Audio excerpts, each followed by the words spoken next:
Manong guard, pwede po bang palabasin niyo na po kami? Kanina pa po kami ditong alas 8. Kasi nauwi na po kami ng mga teacher. Okay naman daw pong lumabas na. Hindi pwede.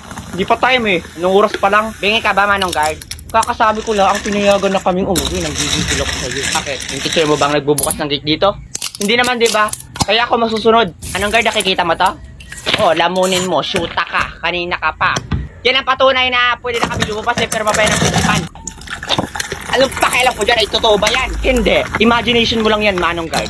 Ako talaga nagigigil na ako sa iyo. Gusto mo bang tanggalan kita ng ngipin? Sige, subukan mo. Dapat sinusubukan talaga ako itong gurang na ito. Huwag mo nang patulan. Kayo mga bata kayo, napakawalang galang ninyo, napakawala niyong modo. Bakit ganyan kayo makapagsalita? Siyempre, may bibig kami. Ay, paano ba dapat magsalita?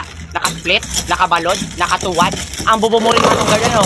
Eh, saan ba kami dapat magsasalita? Sa kilikili o ayan, kausapin mo? Layo mo nga sa akin yan, baka may pasabog ka pa dyan eh. Kung may pasabog man dito, yung hininga mo na yon, halos nga lahat ng bagang mo bulok na eh. Baka nga tinutubuan na yun ng kamuti. Alam, hindi ko kayo palalabasin, lalo ka ng bata ka, napakasama ng ugali mo, sigurado wala kang mararating sa buhay mo. Siguro kaya namatay yung nag-ampun sa'yo dahil ganyan yung bunganga mo. Huwag ka naman damay ng ibang tao. Boost ka, makakarma ka rin.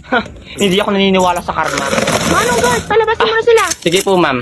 O, lumabas na kayo, mga bullshit kayo. Nag-guard na sakit sa ulo. Oh my God, hala! Akala na naglasan si Manong Jeric. Hala, totoo? Hala, kawawa naman.